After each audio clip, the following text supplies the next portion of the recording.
Welcome to the Top 10 Rules to Get More Time. My name is Mimi Thrasher, and I'm doing this webinar today because I have run into so many people that are so overwhelmed with time. And I happen to have been blessed with a mother who taught me time management at a very young age.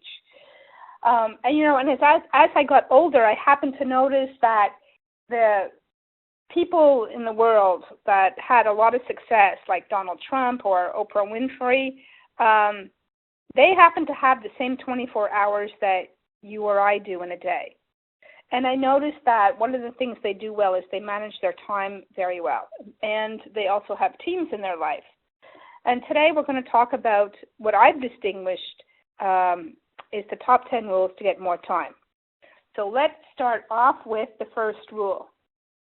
So rule number 1, make your agenda your new best friend. And, your best friend is somebody who, when something happens, whether it's good or bad, doesn't really matter, is you tell them. You don't hang on to it, you share it with them. So in the same way, you want to share with your agenda everything and anything that you are doing or need to do. And you don't want to rely on your memory and tell your best friend, I'll put it in my agenda, when I get home tonight. No, you call your best friend right away and you say, you'll never guess what happened. So in the same way, you want to put stuff into your agenda right away. Rule number 3 is to put everything into your agenda. So you want to be like a high school kid and telling everything to your best friend. So what do I mean everything? So there's only 2 things that I don't put in my agenda. I don't put in my bathroom breaks because Mother Nature is going to call when Mother Nature calls. And I don't put in my sleep time. I know that I'm going to sleep approximately between the hours of 12 and 7 in the morning, and there's not a chance I'm going to schedule anything else at that time. It's not even going to be a mistake. So I don't schedule that, but I schedule everything else. Now you might be asking yourself, well, does that mean I have to schedule getting up and getting dressed and eating breakfast and brushing my teeth and taking a shower? That's a lot of little things. No, you don't have to do that. You can schedule out,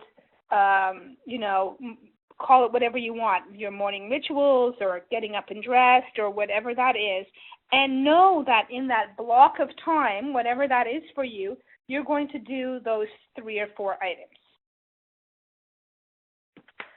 All right. Rule number 4, create events that are long enough for you to fulfill what you need to do. So, for example, if you know that something is going to take you 2 hours, don't, on wishful thinking, say, I'm only going to put it in for 1 hour and make it happen. We know that's more of a hope. Now, there is an element of you, if you wanted to, maybe do it in 1 hour and 45 minutes and really take on being intentional and getting things done with velocity.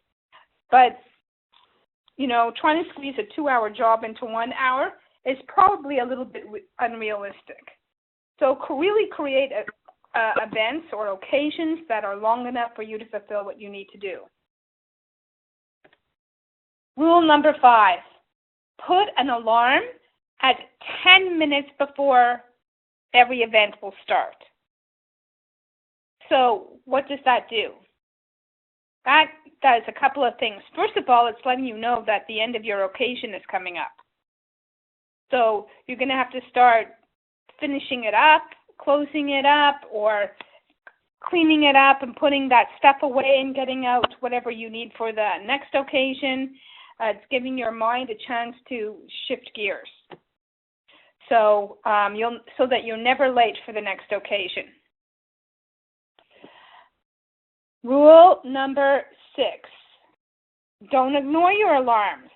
Alarms are how your new best friend talks to you. It's telling you when the next thing is about to come up. So don't ignore your alarms. Rule number 7. Now, when your alarm goes off and you have not finished a task in the next 10 minutes, you can do one of the following. A, you can schedule another event that is long enough to finish the task. Or you can reschedule the upcoming event. So, for example,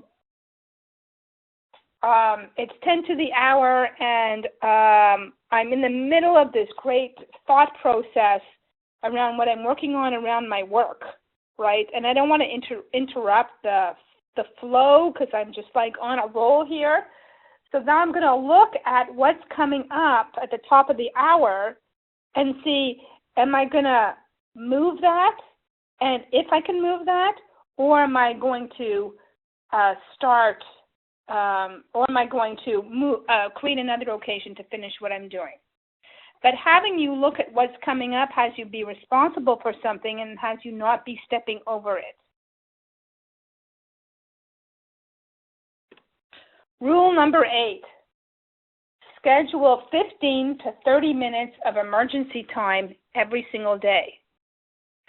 So, what does emergency time do for you?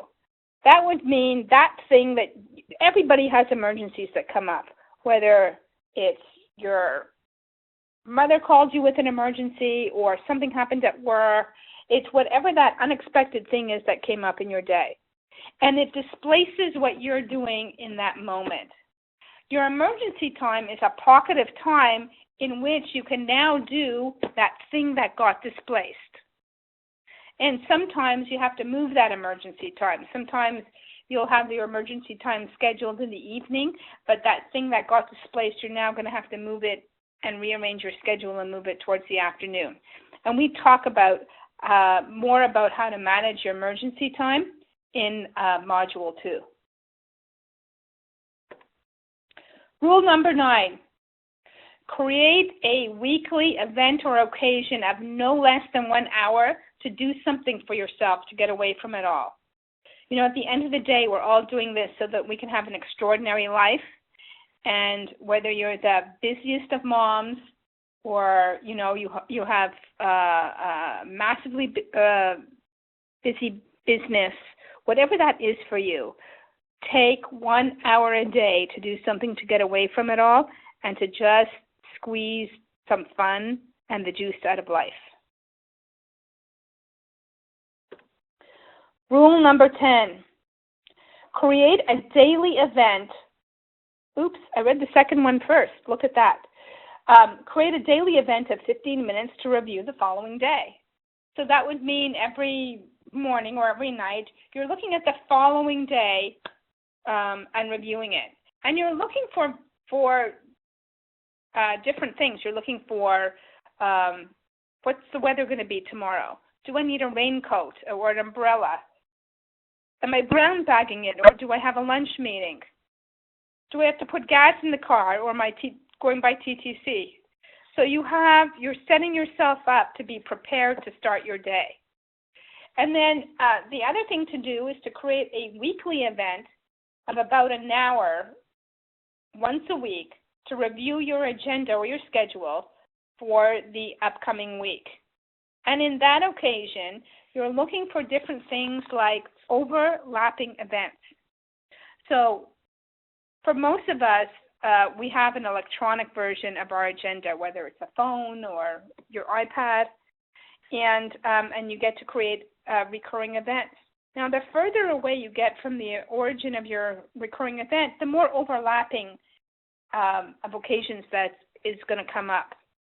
So every week you want to look through the whole week and uncollapse your overlapping events. You also want to make sure you have enough travel time. You want to look out ahead into the future of what's coming up. If you have a wedding at the end of the week, you might need to make sure your tuxedo's pressed or you have a pair of pantyhose, depending on whether you're male or female. But checking that far ahead, again, will have you prepared and powerfully prepared for what's going on in your life. Okay, now let's get to the implementation of the rules. The first 2 weeks, you're going to spend mastering rules number 1 to 6. And you're just going to practice number 1 to 6. After 1 to 6, after you've spent 2 weeks with 1 to 6, you'll spend 2 weeks mastering rule number 7. And after you've mastered rule number 7, you'll spend 2 weeks mastering rule number 8, 9, and 10. So that's a total of 6 weeks. Now, if at the end of 2 weeks you've not mastered the rules, you want to add 1 more week to implement that rule. And at the end of the implementation process, if there's a rule that you want to re-implement, take the time to re-implement it. So, and schedule time every 6 months to refresh and re-implement the top 10 rules to get more time. So, give yourself the space to learn the rules. Don't make yourself wrong if you mess up. It takes time to implement the rules and make them your own. Now you're ready for the next set of rules if you still don't have enough time, or you're challenged in the implementation process. Maybe, you have a thought like, oh, that rule doesn't work for me. Never did. The next set of rules would definitely be for you because we'll show you how to make it work for you.